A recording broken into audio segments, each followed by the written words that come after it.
Hello guys, how are you? I hope you are official. Welcome back to my channel. So guys, इस video में बात करने वाला हूँ kitchen helper salary in Kuwait. Kuwait में kitchen helper salary कितना देता है, किचन हेल्पर जो काम करता है उसको सैलरी कितना मिलता है। तो देखो गाइस, किचन हेल्पर जो किचन में, ये वीडियो क्यों देख रहे हो आप? क्योंकि आप किचन में आना चाहते हो।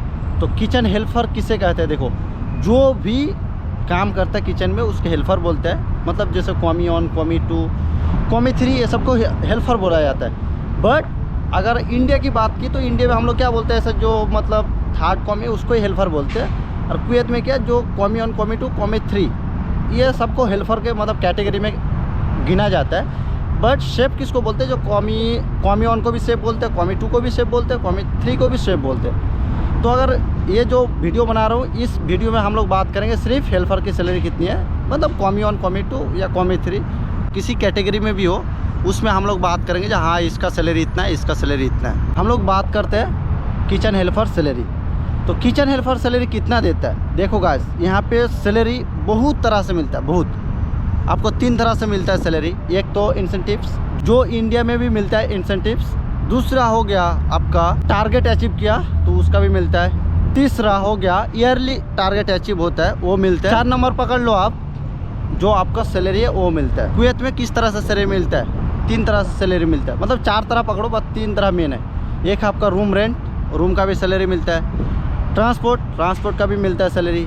और तीसरा नंबर पे आपका जो बेसिक सैलरी वो मिलता है। तो बेसिक सैलरी कितना रहेगा और कितना रूम रेंट रहेगा और कितना ट्रांसपोर्टेशन सैलरी रहेगा, तो हम लोग बात कर लेते हैं पहले बेसिक सैलरी। किसी का भी ज़्यादा बेसिक सैलरी नहीं रहेगा। बेसिक सैलरी समथिंग अगर किसी का 500 सैलरी है तो उसका बेसिक सैलरी मतलब 350 या 400 तक हो सकता है बेसिक सैलरी। ये तो हम लोग पकड़ लेते हैं किसी का 250 सैलरी, फॉर एग्जांपल पकड़ लेते हैं 250 सैलरी। तो 250 सैलरी में कितना रहेगा?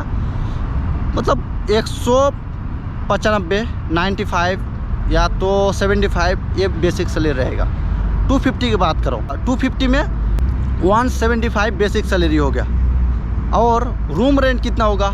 रूम रेंट वैसे ही 50 KD आपको रूम रेंट देगा, रूम रेंट पे करेगा। तीसरा नंबर पे आपका ट्रांसपोर्ट वैसे ही 20 KD, 30 KD या 25 KD, आप हिसाब कर लो कितना होता है टोटल। वैसे 25-20 KD आपको देगा। तो आप टोटल मिलाकर 250 या 250 से ऊपर भी सैलरी होगा, या 300 जिसका सैलरी है तो 300 के हिसाब से बेसिक सैलरी तय होगी। जिसका कम है उसके हिसाब से उसका बेसिक सैलरी कम होता है। बेसिक सैलरी बहुत कम रहता है क्योंकि आपको ग्रोस सैलरी, पूरा सैलरी बाद में दिखाएगा, बट बेसिक सैलरी कम दिखाएगा। तो सैलरी अगर आप ऐसा टोटल सैलरी जब बोलते हैं ना, जैसे टोटल सैलरी कितना है तो 350 या 200 या 250, मतलब 250 ऐसा बोलते हैं। बट अगर जिस कंपनी में सैलरी बेसिक सैलरी देता है, रूम रेंट और ट्रांसपोर्टेशन कंपनी देता है, तो उस कंपनी में आपका जो ये बेसिक सैलरी बोला ना वही देगा। रूम रेंट और ट्रांसपोर्टेशन ये सैलरी देगा ही नहीं आपको। तो बेसिक सैलरी आपको होना चाहिए कितना? तो बेसिक सैलरी कितना होना चाहिए? वैसे समथिंग 200 KD तक तो बेसिक सैलरी मतलब होना ही चाहिए, या 175 इतना तो सैलरी होना चाहिए, या 200 KD भी सैलरी बेसिक सैलरी होगा ना, तो कुवैत में आप बहुत अच्छे से रह सकते हो। बहुत अच्छे से मतलब खाना पीना खा सकते हो, इंजॉय कर सकते हो, घर पे पैसा भेज सकते हो, ऐसा बहुत कुछ कर सकते हो। तो बेसिक सैलरी इतना होना ही चाहिए।